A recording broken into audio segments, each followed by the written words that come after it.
Nah, katanya itu wanitanya itu ternyata ditelusur sama yang sudah lama di sini itu ternyata ada di bawah. Bawah Itu mana itu, Pak? di bawah sini. Ya, Bawah ini, ya di bawah situ. ada dulu tuh ada.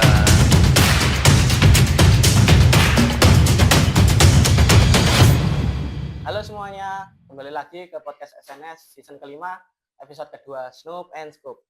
Sebelumnya, perkenalkan, namaku Tata Prayoga Herlambang, selaku host untuk episode kedua di Snoop and Scoop ini. Tentu saja aku nggak sendirian dong. Nah, aku bakal ditemenin sama sang penjaga perpustakaan Pelita Bangsa, yaitu Pak Danang.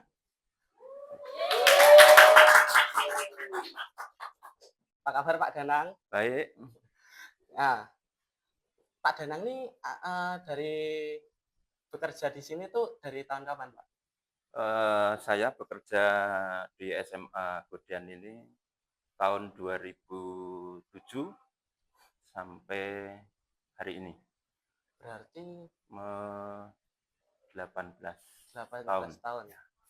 Nah, di situ bagaimana awal mula Pak Danang tertarik dan memutuskan untuk bekerja di SMA Negeri 1 Godian? Oke. Saya sebelumnya eh, melamar di berbagai sekolah ya Mas ya. Jadi begitu saya lulus dari kuliah 2007, saya terus melamar dari barat dari SMA Kalibawang dan berakhir sampai di SMA 2 Jogja. Ternyata yang alhamdulillah nyantolnya di sini, di SMA Godian ini. Nah, dari 18 tahun bekerja di sini itu Pak, Ya, nah itu tuh pengalaman menarik atau unik apa yang pernah Pak Danang alami selama bekerja di perpustakaan? mungkin kalau pengalaman unik, semuanya unik ya Mas ya.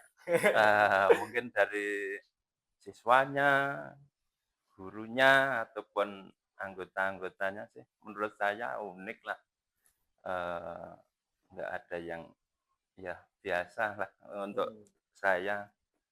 Mungkin ya karena karakter anak itu beda-beda ya jadi ya mungkin ya itu itu untuk hanya jadi karakter anak itu kan beda-beda, ada yang sering bercanda, sering kayak gitu, jadi kan menurut saya yang unik karakternya lah. Kalau untuk kasus yang supranatural nih Pak, kan semua warga sekolah ya pasti udah tahu dong kalau di sini tuh ada kabar-kabar tentang Eh, kasus gitu. untuk supranatural ya, mungkin horor gitu ya. Ya, benar. Ya kalau untuk horor ya mungkin di mana-mana menurut saya sama ya. Kalau di perpus ini mungkin saya pernah mengalami, itu saya pernah dulu tuh jaga, itu jaga soal UNAS tahun dulu. Nah, itu kan yang jaga itu dari luar plus dari dalam SMA Godian. Itu dulu yang dari dalam itu saya, terus Pak Eko Purnomo itu, Pak Sukadiono karena jaga malam. Nah, itu saya tuh jaga soal itu kan merasa capek terus ngantuk gitu ya. Nah, itu pada saat itu tuh saya tidur ya, ya di sini di ruang podcast ini ya. Nah, ini saya tidur di daerah sini. Nah, itu tuh saya merasa ada yang nungguin gitu loh, ada yang melihat saya gitu. Itu sosoknya tuh kayak kakek-kakek tinggi besar Tinggi gitu. besar. Ya, tuh. Terus yang kedua, dulu kan saya sama guru karyawan sini kan sering badminton di ruang sangga. Saya tuh pernah kan raket saya kan saya tinggal. Nah, itu tuh di ruang sini, di ruang baca itu ada ya sosok sosok kayak wanita gitu, wanita gitu duduk, Itu pun deh. ya duduk gitu. Nah, katanya itu wanitanya itu ternyata ditelusur sama yang sudah lama di sini itu ternyata ada di bawah. Bawah Itu mana itu, Pak? di bawah sini. Ya, Bawah ini, ya situ. di bawah situ ada dulu tuh ada pohon palem kalau nggak salah. Nah, Hmm. ya rumahnya di situ di pohon palem. Coba katanya begitu. Ya sini beneran ya, itu tim redaksi di situ sampai ketakutan loh ini. Iya. Ya menurut saya di mana aja sama lah. Mau di ruang sanggar itu ada, di ruang lab pun ada. Karena dulu di lab biologi yang dulu biologi sekarang ditempati Mbak Putri itu kalau nggak salah Mas Raharjo itu malah ya pernah itu dibuat kaget karena itu petugasnya itu duduk di situ, duduk di ruangan situ, tapi Mas Raharjo itu ketemu di daerah bagian lain. Gitu. Apa? Misal nih, kan kemarin kita udah mempersiapkan nih audiovisual ini tuh kayak kurang lebih H-7 kan, Pak. Betul ya. Di sini tuh kita juga ngerasa kadang tuh kayak ada suara keran, padahal di sini kan nggak ada keran tuh, Pak. Ya. Kok bisa itu dari mana? Nah, sama tiba-tiba tuh kita mesti ngerasa kalau ada angin panas, teman-teman. Jadi kayak, aduh. Ya. Ya, kalau saya ya menurut saya ya itu karena ya hidup berdampingan aja lah karena Asal kita nggak ganggu mereka ya, Pak. karena dia punya alamnya sendiri juga, kita juga punya alam sendiri juga. Ya kita harus ya saling menghargai lah, menghargai dengan itu karena kita apa ya, ya kita hidup berdampingan dengan mereka. Nah, tapi kalau misalnya Pak, kalau bisa diambil satu momen yang paling serem mereka nunjukin itu pengalaman dari Pak Danang, ada apa enggak? Kalau nunjukin enggak sih, menurut saya enggak begitu ya, enggak begitu serem menurut saya. Ya Pak. Nah, habis tadi agak serem, mungkin kita pindah topik dulu ya. Momen paling berkesan yang Pak Danang alami selama berinteraksi dengan siswa atau siswi di perpustakaan itu ada apa enggak, Pak? Mungkin kalau selama berinteraksi ya banyak ya. Ya menurut saya anak-anak di sini baik, baik. Bercanda pun baik menurut saya. Menghargai, menghormati Bapak Ibu guru, karyawan, terus ya sopan ya. Nah, kalau kan Pak Danang udah 18 tahun nih menjaga perpus. Ya. Nah, untuk regenerasi setiap tahunnya itu bagaimana misal menilai regenerasi setiap tahunnya? Lebih baik atau lebih buruk? Menurut saya lebih baik lah, ya meningkat. Karena ya anak yang ya banyak yang baik selama di perpus, selama berinteraksi pada Bapak Ibu guru termasuk karyawan perpus tuh ya baik-baik saja gitu ya. Nggak ada yang nggak baik. Saling menghormati lah. Apa saja tantangan yang dihadapi Pak Danang selama 18 tahun bekerja di perpustakaan Pelita Bangsa ini, Pak? Tantangan untuk murid yang nakal gitu, Pak.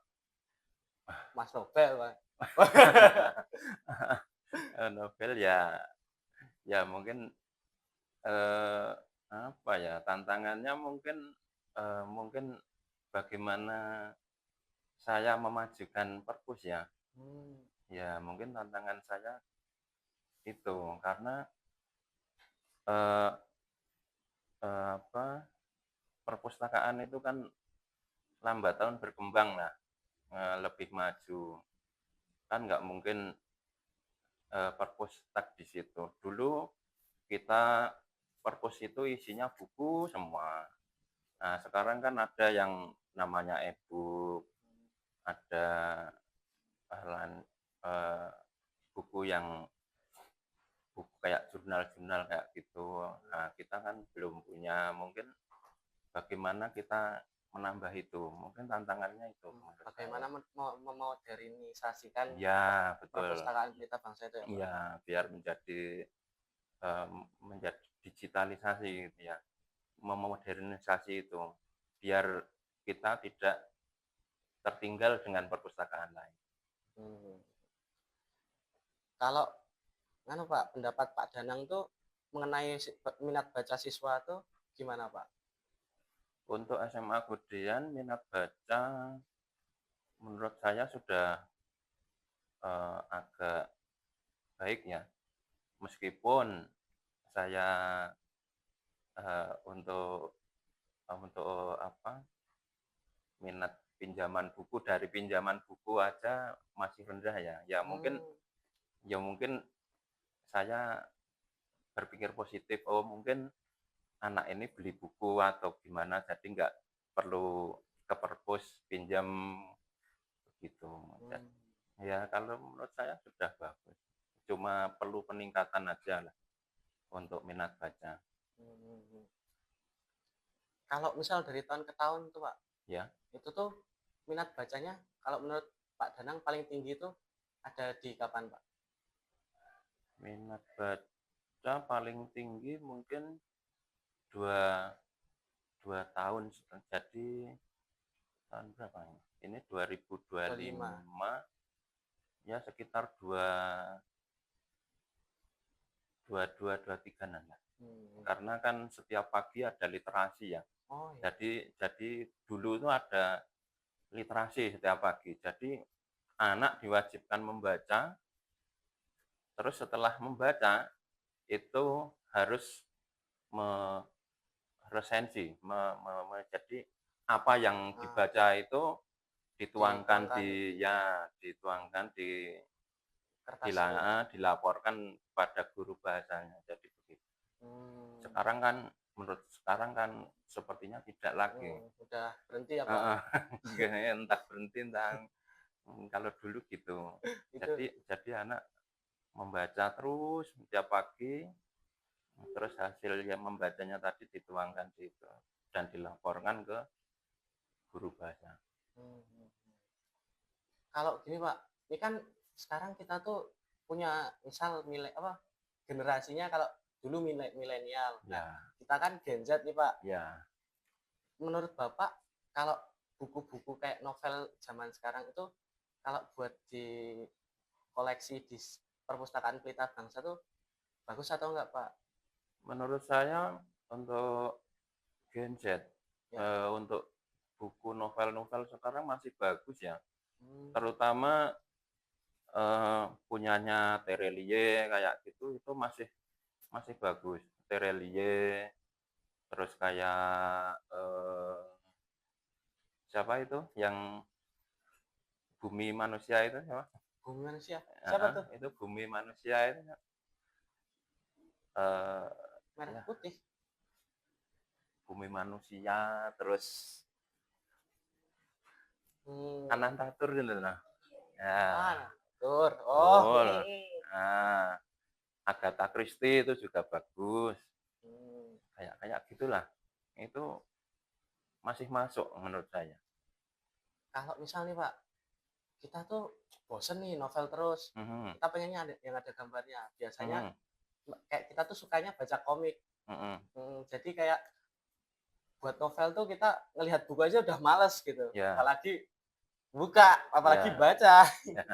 Nah, menurut Bapak kalau misalnya kayak komik-komik walaupun nggak menyangkut tentang ilmu pengetahuan gitu, cocok nggak kalau buat dikoleksi juga, Pak? kalau komik, kalau komik untuk di SMA Nggodean, khususnya perpustakaan itu tidak dianjurkan, Mas. Karena komik itu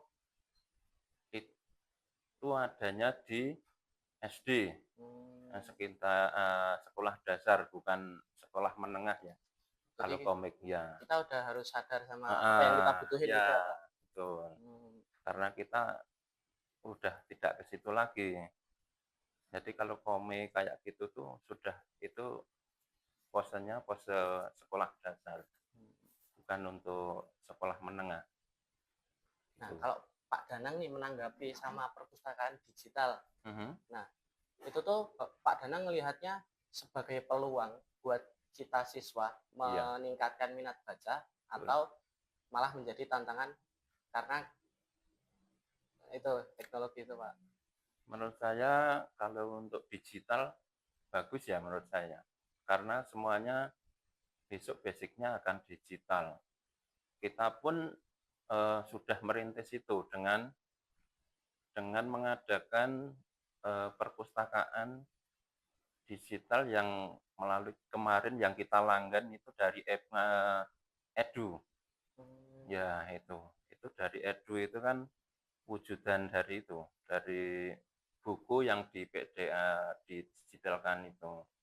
Jadi begitu. Jadi biar anak tuh kalau enggak perlu minjem gitu, ya perlu ke perpus, jadi langsung serba online, ya online ya jadi mau baca lewat tiduran kayak mau lebih leluasa gitu ya, ya Pak. tapi kan banyak juga yang siswa atau tuh aku nggak suka ya Pak kalau nonton dari PDF-nya atau lewat HP, maunya tuh pegang fisiknya, itu kan ada juga. Ada, Pak. Ya ya itulah, menurut saya itu juga tantangan juga. Untuk kedepannya nih, Pak, misal Pak Danang tuh mau mengembangkan perpustakaan Pelita Bangsa tuh bagaimana, Pak, caranya? Untuk mengembangkan, Pakai metode apa gitu, Pak? Mungkin. mungkin kalau yang saya kembangkan mungkin dari SDM-nya juga, tapi saya kalau mungkin yang paling paling sangat mungkin saya bagaimana mengembangkan minat baca anak itu biar mau membaca di perpus gitu loh. Menurut saya karena kurang banget. Iya, Bener-bener pengunjung Pelita Bangsa itu banyak. cuma Tak buat ngadem. mungkin yang ke perpus itu banyak, tapi untuk baca buku tuh kurang, itu loh yang saya itu. Ya, jadi antara peminjam dengan pengunjung perpus itu kurang. Nah, mungkin itu yang mungkin bisa saya kembangkan. AC-nya harus ditetel dulu, Pak, biar pada nggak ke perpus sekali. Nah, Ya, selanjutnya kegiatan apa aja yang Pak Danang lakukan untuk menarik minat siswa untuk datang ke perpustakaan? untuk kegiatan mungkin yang pertama saya biasanya kolaborasi dengan guru ya, mungkin bisa kalau pembelajaran bisa ke perpus, gitu. Mungkin kerjasama dengan guru sejarah, kan biar nggak bosen anak-anak tuh, Benar, Pak. mungkin bisa nonton bioskop, umpamanya nonton film bersejarah di audio visual, kan itu juga bisa. Tapi Pak, kalau metodenya untuk menarik minat siswa tuh, aku pernah kepikiran Pak, soalnya yang ini, misal kan kita setiap minjem buku tuh kita dicatat kan. Ya. Nah, untuk peminjam terbanyak bulanan tuh kita dapat ibarat kayak award gitu. Wah, betul juga. Itu juga bisa dengan dulu pernah Oh, sudah zaman ada, Pak? ya dulu pernah pas awal-awal saya masuk di sini pernah itu ada reward ya. Itu pas ulang tahun.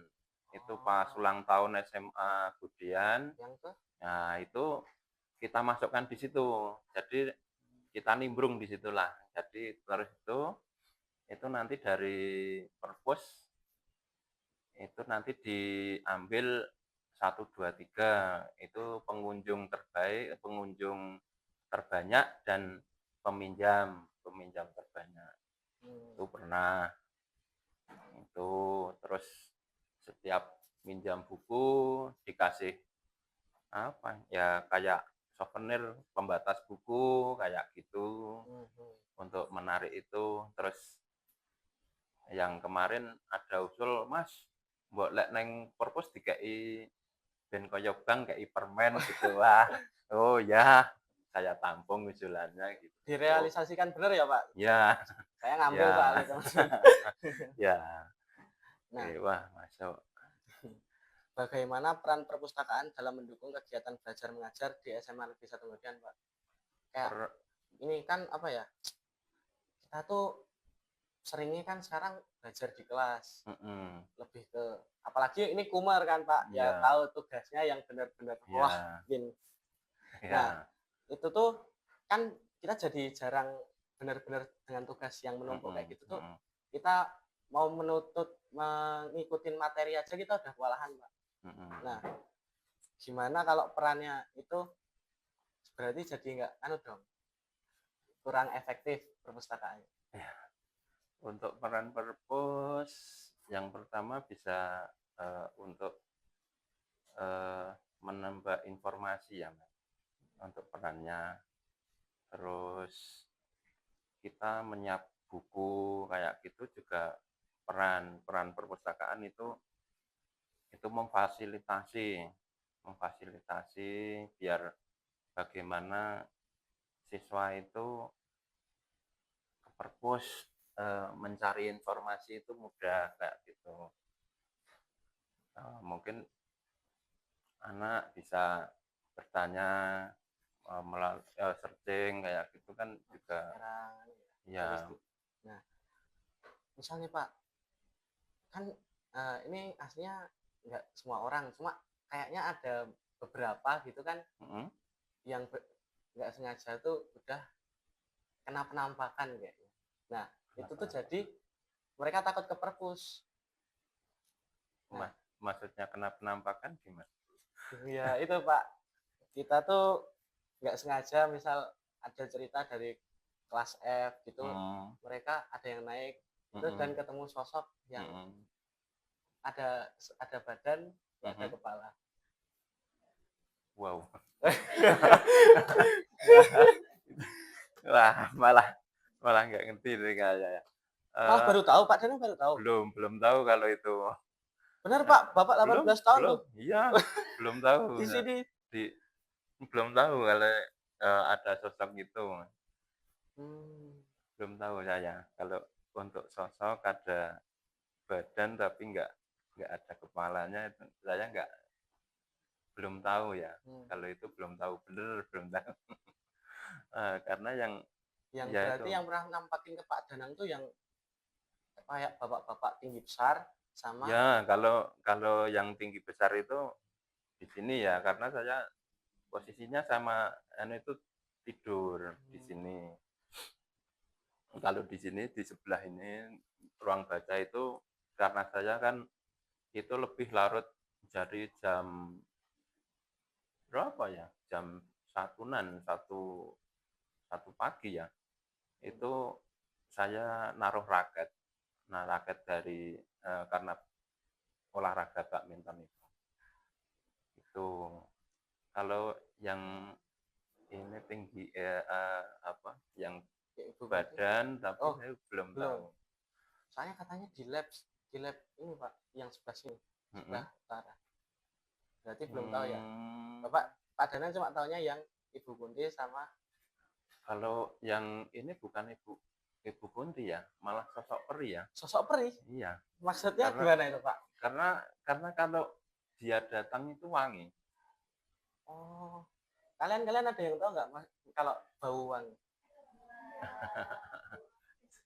Biasanya enggak. Biasanya kan Pak, kayak misal telo bakar. Ya. Kalau Kunti kan kayak gitu ya, serem ya kalau Kunti. Ini enggak. Ini benar-benar sosok wanita nanti pakai kayak daster gaun putih gitu. Oh. Nah, itu saya tanya yang sudah lama di sini, itu di bawah ini kan ada teras ya, Oh iya. teras lobi ini. Nah, dulu tuh di sana itu ada palem, palem botol kayak gitu. Ya rumahnya di situ itu. Di situ itu. Ya, tapi sekarang palem botolnya udah nggak ada. Nah, kalau di lab TI itu lab TI tengah kalau nggak salah. Iya yang di Itu situ Pak. itu dulu ada pegawai situ, pegawai honor, tapi namanya siapa ya? Lupa ya. Kenapa ya Pak? Mbak Dwi kalau nggak salah itu nggak sengaja moto, Iya Pak. sengaja moto, tapi sosoknya bukan sosoknya sosok buruk rupa. Buruk rupa. Ya, buruk rupa. Itu malam Pak. Kalau Mbak Dwi itu siang. Oh, siang. Ya, yang Untungnya siang. Agak yang yang ya. Soalnya saya pernah Pak, maksudnya ya sering gitu loh. Panitia-panitia kan kadang pulang malam gitu. Itu tuh kan kadang kita juga jadi agak was-was. Dengar-dengar kabar begitu kan. Enggak, sebenarnya enggak perlu takut ya kayak gitu. Menurut saya tuh di mana-mana ada. Yang mbok di tempat kita pun kalau ada lah menurut saya. Nah, ini udah sampai ke pertanyaan terakhir nih Pak. Oke. Buat Pak Danang, Ya. apa harapan Bapak untuk perpustakaan SMA Negeri 1 Ngodian di masa depan? Untuk perpustakaan ke depan ya semoga lebih maju lagi ya. Amin. Semoga lebih maju. Nggak ke perpustakaan cuma buat ngader gitu ya Pak. Ya, lebih baik lagi. Dan mungkin tahun depan insya Allah kalau kan mau akreditasi juga, semoga akreditasinya juga lancar, lebih baik untuk SDM-nya lebih ditingkatkan. Ya. Gitu. Berhubung tadi udah sampai pertanyaan terakhir Pak, ya. Terima kasih buat Pak Danang sudah mau meluangkan waktunya buat datang ke podcast SNS season kelima, episode kedua Snoop and Scoop. Terima kasih pada semua panitia dan terima kasih kepada semua penonton yang telah menonton SNS season kelima Snoop and Scoop episode kedua ini. Sekian, bye bye.